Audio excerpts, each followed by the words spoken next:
E ele vai dar uma informação para a gente, tem baixa energia, mas é um elétrico. E a gente consegue com isso amplificar esse sinal. Se simplesmente colocar uma gaiola de Faraday, uma diferença de potencial, você suga esses elétrons como se fosse um aspirador, né? Então, à medida que ele está varrendo, uma diferença de potencial de 200 volts, arranca todos esses elétrons, eles vão bater numa plaquinha que tem de vidro com uma deposição de material que vai virar luz. E a partir daí, esse sinal é amplificado e a gente pode ter uma imagem de topografia. Tá? Então, eu posso ver cristais, uma granação aqui, que não é nada excepcional, alguma coisa de 5, 10 micrômetros, né? A definição da imagem é muito boa e muito melhor daquilo que a gente consegue numa ótica. Isso aqui é um foraminífero, ou seja, uma carapaça de sílica, né? E se você for olhar, também isso aqui são 3 micrômetros, qual o tamanho de cada um desses pequenos orifícios que a gente tem aqui? Alguma coisa de centenas de nanômetros, né? Então isso daí vai filtrar o nosso óleo de soja, vai filtrar a nossa cerveja, alguns materiais semelhantes a esse daí vão pegar e vão secar o excremento do gato de vocês lá no pipiquete e assim por diante, né? Materiais que têm uma alta capacidade de absorção por conta da característica que ele apresenta, né? Aqui um infeliz, né, que estava enchendo o saco da gente lá no laboratório um dia, né? Principalmente nessas noites de verão, a gente simplesmente pegou e colocou ele para dentro do equipamento, né? Ele já estava grudado numa cola de carbono, seja lá o que for, né? Então, se a gente for olhar, mostra para a gente aquela condição de visualização em 3D, que é um dos grandes recursos que a gente tem dentro de microscopia eletrônica de varredura. E a possibilidade de ter zooms, né? Basicamente no controle do mouse, de níveis de detalhe bem grande. Então, a gente vai olhar aqui, tá? Pernilongo também é peludo, tá? Então, se eu for olhar, tá aparecendo aqui um cara que não fez a barba, né? Só que cada pelinho desse daqui, tá? A espessura disso daqui está perto de 1 micrômetro.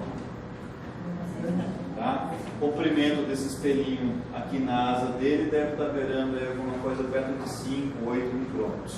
Tá? Alguém sabia que a asa do pernilongo era peludo? Tá aí. Então, a gente simplesmente, como curiosidade, mostra o potencial que isso daí pode apresentar. Bem, a gente falou sobre catodoluminescência. Na hora que esse feixe de elétrons incide sobre o material, ele também pode apresentar luz visível. Isso pode ser captado em câmera do tipo monocromática, e tem essa informação em nível de cinza. Isso aqui é bastante interessante para mostrar feições de crescimento ou até variações em termos de um determinado material. Por exemplo, isso aqui é uma rocha sedimentar, esse material vermelho, esse material azul é tudo quartzo. Por que o quartzo algum está vermelho, outro está azul? Essencialmente por conta de transformação dentro daquilo que chama o processo diagenético. Isso daí deve estar a 2, 3, 4 km de profundidade, pressão e temperatura, gera modificações no cristal de quartzo. Tá? E com isso a gente consegue avaliar, inclusive aqui no caso, que existe uma certa orientação preferencial, tanto do quartzo quanto desses veiozinhos aqui esverdeados que são indicativos da presença de manganês. Para que isso é importante? Estamos falando de pré-sal, né? Você faz um furo de sondagem, tem uma plataforma lá, um lugar com 2, 3 mil metros de profundidade de água, chega lá embaixo, essa sondagem tem que pegar e virar para um determinado lugar, vira horizontal. Eu vou virar qual direção? Qual dessas me dá maior produção de óleo? Se eu for pensar numa situação como essa, eu vou colocar um furo paralelo a essa direção ou perpendicular a ela? Se eu utilizar essa direção, eu tenho toda essa estrutura que está aqui para me alimentar a sondagem. Se eu colocar aqui, o limite que eu tenho de alimentação é bem menor. Quanto custa um furo desse? Quanto custa o dia de uma plataforma? Um furo, sondagem de petróleo, são alguns milhões de dólares. Se eu furar numa direção errada, isso pode me aumentar em 5, 10% a produção, para mais ou para menos. Se eu acertar isso aí direitinho, eu pago um equipamento de $500 mil em um mês. Tá? Então se utilizam várias técnicas, né, para poder dizer se bem, o furo vai nessa direção ou nessa. Tá? E uma das ferramentas que é usada no auxílio dessa decisão de orientação de furo para a parte de produção seria justamente essa parte de catodoluminescência. Em análise elementar, eu já falei com vocês de raio-x característico e contínuo, né? Então, cada elemento químico tem lá as suas linhas de o seu código de endereçamento postal em termos de transições de raio-x característico, e nós vamos ter lá um raio-x contínuo. Então, a gente tem alguns espectrômetros que a gente pode acoplar dentro do microscópio eletrônico, que a gente também pode utilizar em bancada ou pode utilizar em equipamento já de maior porte. Bem, eu tenho um raio-x sendo gerado e lá tem um raio-x característico de alguns elementos e tem um raio-x contínuo. Como é que a gente pode analisar isso? Eu posso pensar em discriminar esse espectro e analisar comprimento de onda por comprimento de onda. Eu posso fazer análise de todo o espectro. Vamos pensar que a gente está na luta de boxe. Cada um de vocês consegue contar assim um tipo de uns 100 mil socos por segundo, do Maguila, do Mike Tyson, do Popó e assim por diante. Tá? Isso dá um espectrômetro de dispersão de energia. Ou eu posso ter simplesmente um sistema de filtro, que seria um mecanismo de difração de raio-x, que vocês vão tomar alguma coisa perto de 100 ou 200 mil socos, só com a mesma intensidade do mesmo cara. Tá? Se variar um pouquinho a energia, você já não consegue distinguir isso. Então, cada um desses espectrômetros tem lá a sua vantagem. Os espectrômetros de dispersão de energia, basicamente tem lá um detetor de silício, com duas tecnologias distintas, eles vão gerar um espectro, no qual eu posso identificar quais são os elementos que estão ali. E, apertando um botão, uma vez que eu identifiquei quem está ali, eu tenho condições de pegar e saber quanto tem de cada elemento ou de cada óxido. O dispersão de comprimento de onda, ele vai estar trabalhando com um cristal que vai ter difração de raio-x. Então, se eu for olhar um espectrômetro desse, está vindo lá do equipamento, tem um cristal que está aqui, e vai ter difração, e desse cristal até chegar no detetor, eu tenho um determinado valor de ângulo de incidência de θ, que vai fazer com que somente um comprimento de onda específico vá chegar lá no detetor. Como geometricamente a gente não consegue cobrir vários comprimentos de onda, essa torre que está aqui pode ter vários cristais, 4 ou 6 cristais, e com isso a gente consegue ter um amplo espectro em termos de análise de elemento químico, né? Indo desde boro até urânio. Se a gente for comparar o que seriam aqui o espectro de EDS com o espectro de WDS, a própria largura desses picos e a definição mostra claramente para a gente que existe uma diferença muito grande entre eles. Aqui eu tenho um aço, o mesmo aço sendo visto nos dois tipos de espectrômetros. Eu tenho aqui um pico de cromo K alfa e cromo K beta. Ferro K alfa, ferro K beta. Junto desse cromo K beta eu teria manganês. Só que eu não posso saber, eu não tenho condição adequada de resolução nesse pico para poder dizer se tem ou não manganês. Se eu tiver espectrômetro de dispersão de comprimento de onda, a gente tem uma condição muito mais adequada de resolução, e aqui eu vejo o pico do manganês K alfa e o cromo K beta. E a gente consegue então constatar e confirmar a presença do manganês, possibilitando a gente fazer a quantificação desse elemento. Então, no caso de siderúrgicas, né, normalmente o pessoal trabalha com esses espectrômetros de dispersão de comprimento de onda. Eles são mais caros, são mais demorados em termos de análise, mas a gente consegue ter um limite de detecção menor. Normalmente está falando de alguma coisa de 0,01%, enquanto o EDS é alguma coisa de 0,1%. Um EDS hoje, no detetor tecnologia CDD, a gente faz uma análise quantitativa daquele micrômetro cúbico em menos de meio minuto, e para fazer uma análise através do sistema de WDS, a gente vai gastar de 5 a 30 minutos a depender da condição daquilo que a gente está querendo analisar. A gente também pode ter informações de imagem que a gente viu, de topografia, de composição. A gente também pode ter imagem de distribuição de elementos. Então, a gente pega aquele espectro, seleciona uma pequena área daquele espectro e simplesmente pega um sistema de falsa cor e mostra da onde está vindo as contagens de um determinado elemento. Então a gente pode ter um mapa de distribuição de elementos, desde boro até urânio, a depender do espectrômetro que estiver trabalhando. Então pode saber onde está cada elemento e eventualmente até ter informações quantitativas da distribuição desses elementos.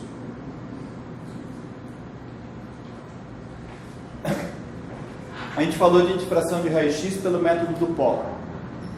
A gente também pode falar um pouco sobre difração de elétrons, né? A difração de elétrons, ela vai trazer para a gente também a mesma situação em termos de orientação, mapa de orientação, aquela mesma figura de bola que a gente viu para a difração de raio-x, e a gente também pode ter informação sobre tamanho de grão e de partículas. Então, como é que funciona isso? Bem, a amostra no microscópio normalmente está com a superfície plana. Eu simplesmente inclino bem minha amostra. Na hora que eu vou inclinando a amostra, uma pequena parcela desses elétrons reto espalhados vai ter uma difração aqui dentro.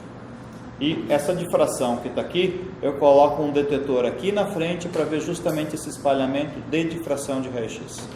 Então, isso vai me sensibilizar uma tela em função do padrão de difração que a gente tem aqui, e depois é simplesmente ver essas várias linhas com uma maior intensidade de luz, reconhecer esse padrão de espalhamento. Normalmente está acoplado isso um sistema de EDS, então eu sei qual que é a composição química daquele ponto que está sendo emitido, esse padrão de difração. Com isso, conjugando o dado químico com esse padrão, eu consigo reconhecer essa estrutura facilmente. Tá? Se eu mudar um pouquinho de posição, eu tenho aqui um grão, aqui outro e aqui outro, cada um deles com uma certa orientação. Se eu saio dessa região para essa daqui, esse padrão que está aqui de orientação vai mudar. Então, a gente consegue determinar para cada grão a sua orientação e seu contorno. Então, é como se a gente estivesse fazendo difração grão a grão, determinando o limite de cada um deles. Bem, se eu tenho um microscópio que eu consigo colocar um feixe aqui de uma espessura menor do que 5 nanômetros, com uma determinada aceleração não muito elevada, que esse volume de interação que está ali é menos do que meio micrômetro, a gente consegue fazer esse tipo de análise hoje para materiais em escala nanométrica. Para isso, a gente precisa obrigatoriamente ter um microscópio com emissão de campo, um FEG, que tem um feixe de elétrons bastante fino. Tá? Eles estão instalando um equipamento desse aqui no departamento. Deve ter sido instalado a semana passada, mas eles acabaram de reformar o laboratório para receber um equipamento desse. Então, se define uma determinada área de amostra. Depois de definida essa área, eu posso então verificar cada porção dessas daqui tem uma orientação distinta, e eu tenho um mapa de orientação de grãos. Se eu tenho esse mapa de orientação de cada cristal, eu posso definir tamanho de grão. Eu posso definir, eventualmente, até informações de morfologia, numa escala nanômetro. E até a parte de orientação, se existe orientação preferencial ou não, com figura de polo, figura de orientação, tipo ODF desses materiais, né? Então é uma ferramenta de caracterização bastante, que eu pego vários, se eu pego 2 ou 3 dessas imagens aqui, sabendo qual que é o plano HKL, a gente pode ter uma figura de distribuição de orientação chamada ODF daquele material característico, né? Então tem um potencial bastante elevado em termos de caracterização microestrutural, descendo até a escala ali de nano. Contorno de grão, tamanho de partículas, também indo até a escala de nano, sem maiores problemas. E uma outra coisa que a gente pode fazer, detalhando um pouco mais, a gente comentou que a amostra não necessariamente tem que estar em alto vácuo. A gente tem a possibilidade de trabalhar com pressão variável, né? Então essa coluna toda aqui está num vácuo bastante elevado, e se eu tiver um mecanismo de várias fendas e um contorno de válvulas, eu posso ter isso aqui praticamente na pressão atmosférica, e lá em cima na coluna onde tem a fonte, uma condição de vácuo bastante elevada. Então, existem equipamentos hoje de pressão variável e, eventualmente, suportes de amostra que a gente pode, inclusive, variar a condição de temperatura. Então, por exemplo, a gente tem um equipamento lá que a gente já pegou fazer estudo no microscópio eletrônico para ver a microestrutura de massa de pão congelada a menos 30 graus Celsius. Tá? Então, eu posso pegar uma massa de pão congelada, cuidar rapidamente da preparação, levar para o microscópio, fechar o microscópio, ativar o estágio e deixar ele abaixo, 30 graus abaixo de zero. E, justamente, se vocês forem olhar aqui, você tem uma condição de 5 ordens de grandeza num espaço de alguma coisa de perto de 5 ou 6 milímetros, com um sistema de uma série de aberturas e válvulas que vão permitir o fecho de elétrons passe por aqui e um conjunto de aberturas com um vácuo continuamente sendo feito para poder garantir essa magnitude aí de alguma coisa ao redor de 5 ordens de grandeza de variação de vácuo, né? Isso, de uma certa forma, limita a condição de trabalho em termos de magnificação. Trabalhando numa condição ambiental, fazendo todo esse conjunto aqui funcionar, a gente tem aumentos de pelo menos 200, 300 vezes em termos de magnificação. Se essa abertura for muito grande, a gente perde o vácuo. Grande vantagem desse conjunto como um todo, se a gente for olhar o que acontece com temperatura versus pressão e olhar o exemplo da água, né?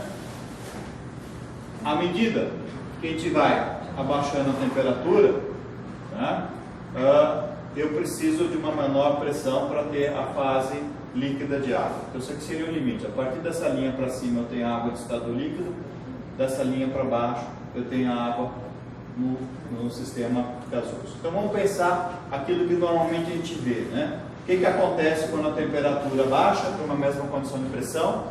A água condensa, né? Então, se eu tiver um microscópio eletrônico com uma determinada pressão interna e um dispositivo que simplesmente eu vá abaixar a temperatura da amostra, eu consigo coexistir a presença de água junto com ela.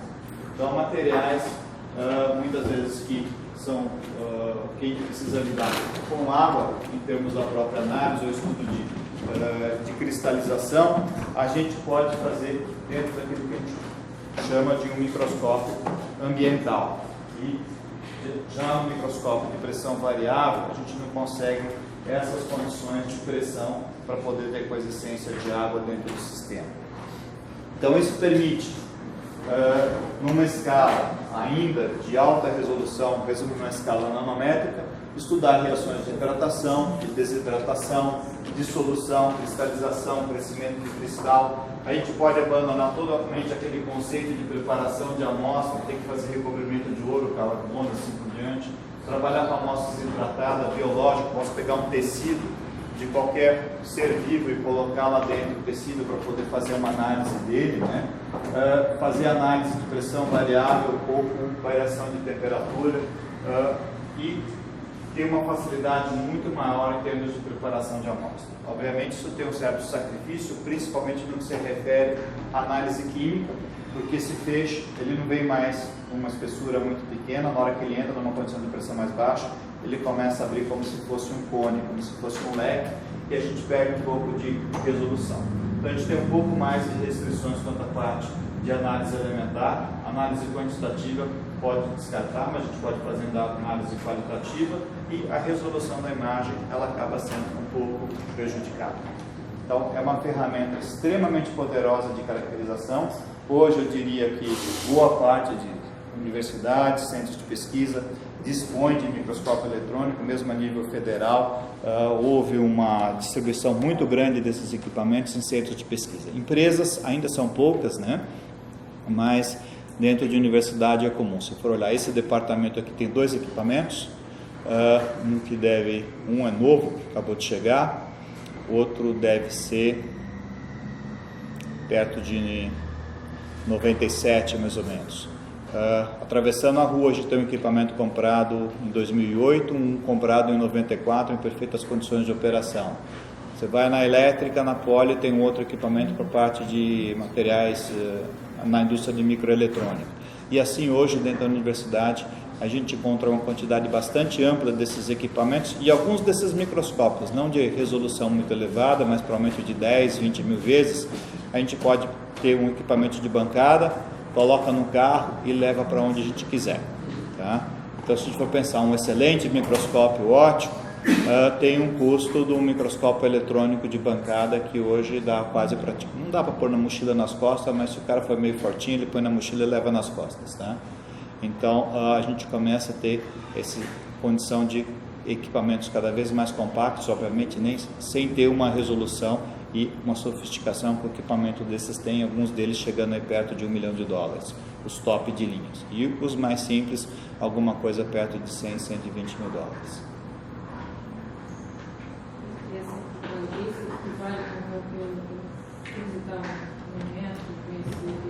Desculpa, eu não entendi. A Unimed tem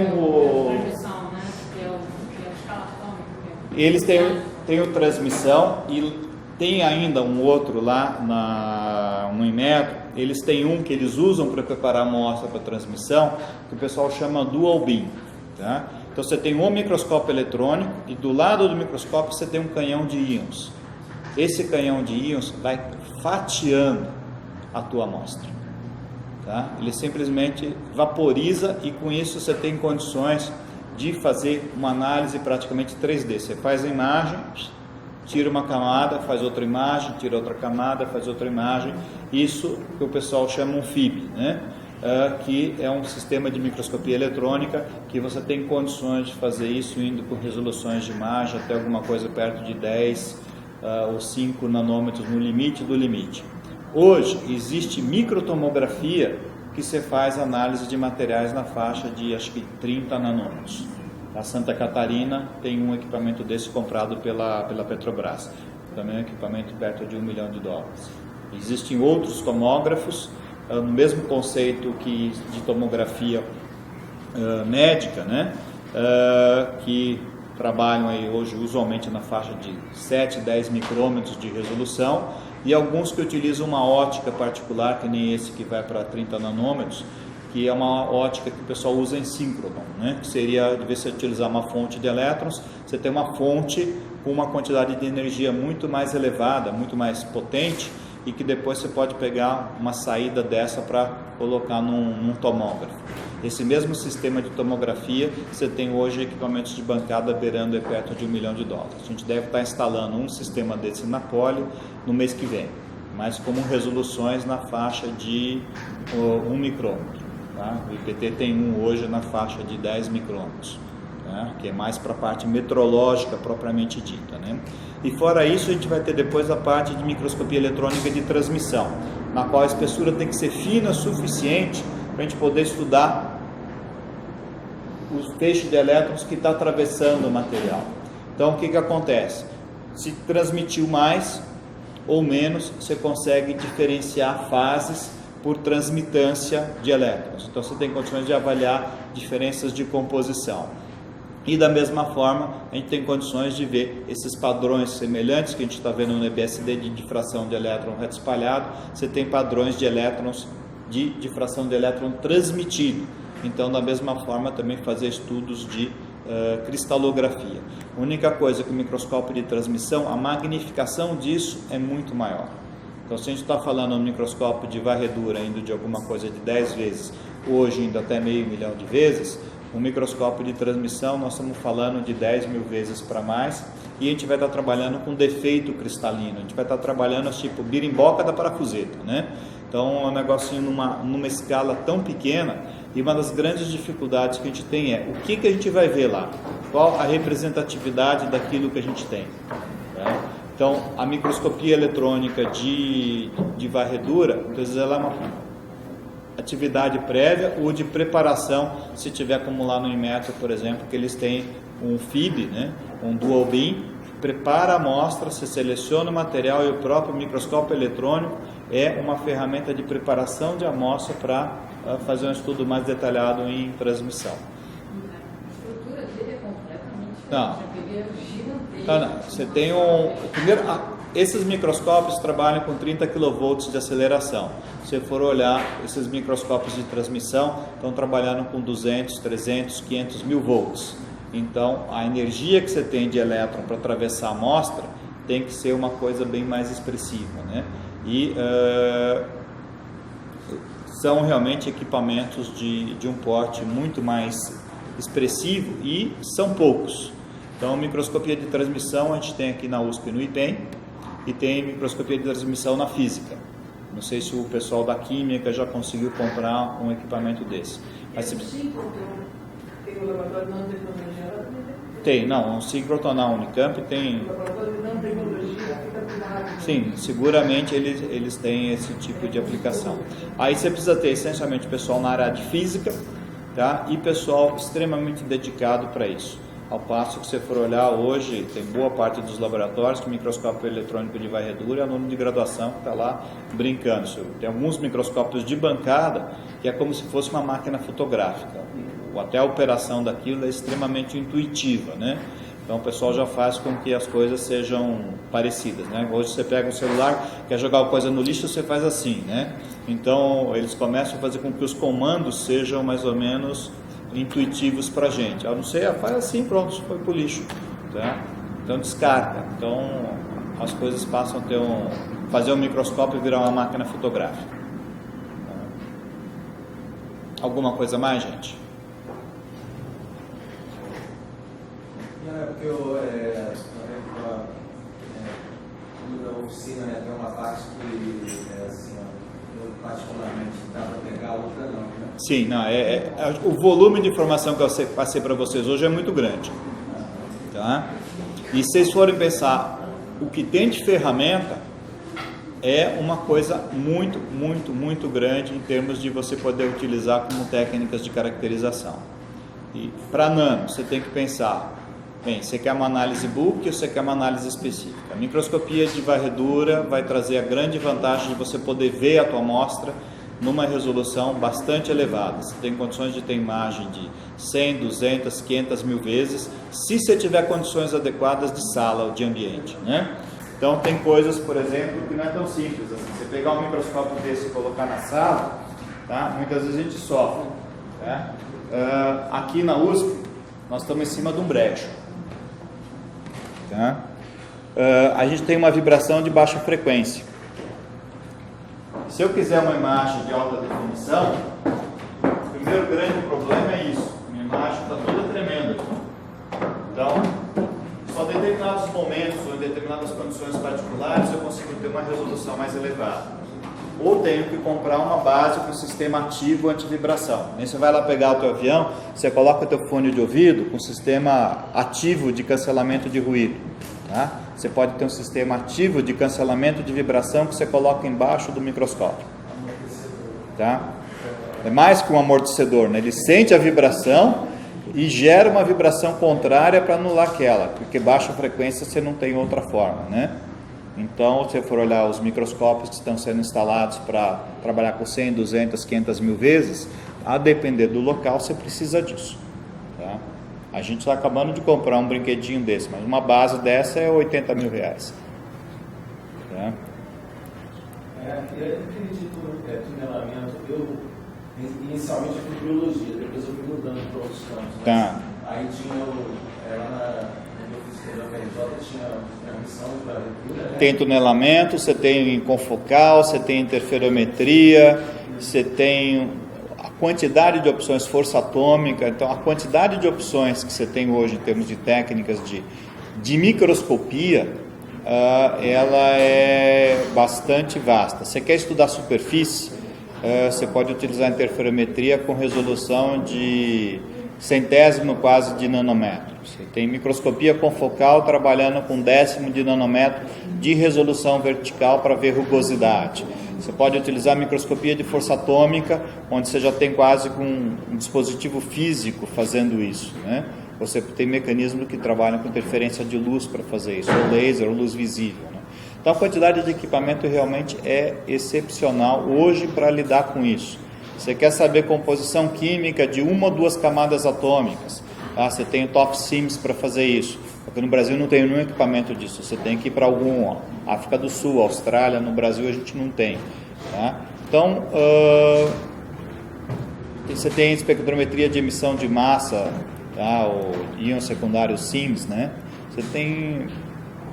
É uma diversidade expressiva de técnicas de microscopia com diferentes tipos de aplicação ou campos para poder te auxiliar a resolver problemas. Cada vez mais em nano ou superfície, você precisa ter esse tipo de informação. A composição química da superfície para você é importante, tá? E muitas vezes você tem, vou pegar o setor de mineração que eu trabalho, você tem um sulfeto de zinco, mas por conta da química da água, você depositou uma camada praticamente invisível de sulfeto de cobre. O reagente que vai ser utilizado para fazer a concentração daquilo, ele vai enxergar isso daí como sulfeto de cobre e não como sulfeto de zinco. Te bagunça todo o processo, tá?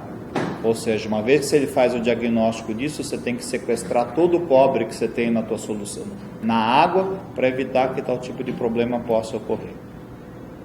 Tá? Então, muitas vezes você indiretamente, tem cobre em solução, será que está acontecendo isso? Pode ser que sim.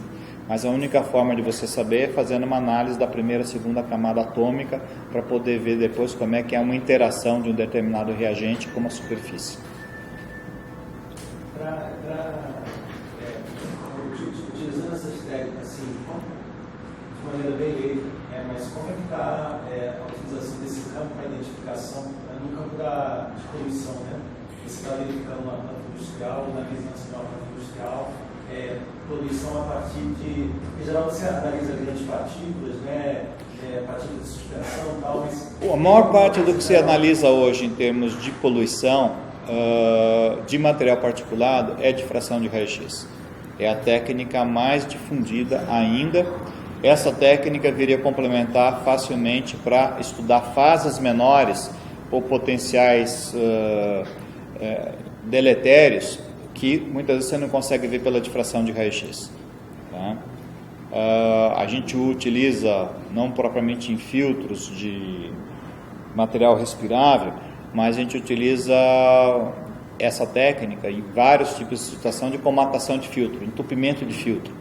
Tá? Então, materiais filtrantes de diferentes tipos ou diferentes filtros em diferentes aplicações, volta e meia a gente recebe esses filtros para poder estudar material particulado que está causando algum determinado tipo de problema em filtragem, seja por tamanho, seja por composição, seja por condição de agregação, de reprecipitação e assim por diante.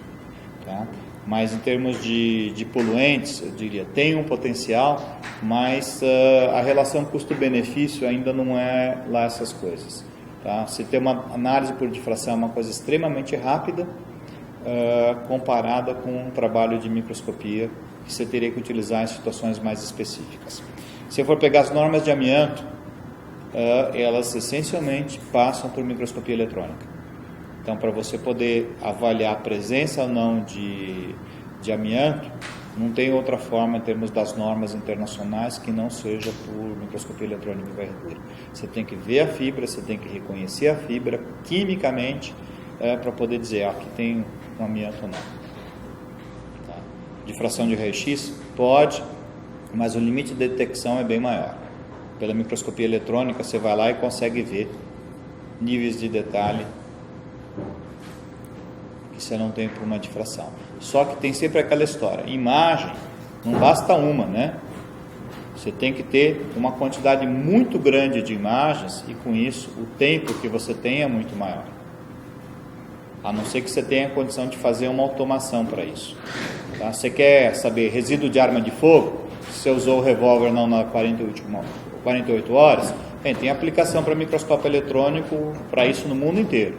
Tá? No Brasil a gente usa muito pouco. Nos Estados Unidos, delegaciazinha ali do bairro tem isso. Tá? Aqui a gente não tem.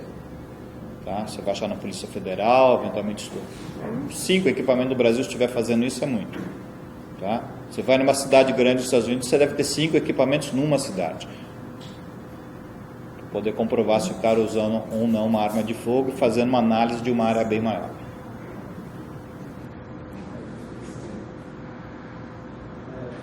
Penso também um pouco no nosso ensino médio básico. Está tão distante assim. Não tanto quanto já teve, tá? Hoje você vê isso aqui na televisão, você vê o CSI da vida, tá? Todos esses equipamentos ou essas várias técnicas, tá, estão sendo mostradas na televisão para todo mundo. De uma certa forma estão lá, tá? Então a televisão está trazendo isso. Alguns programas, alguns seriados já trazem esse tipo de investigação científica. Coisa que na minha época era só Star Trek e mais nada, né?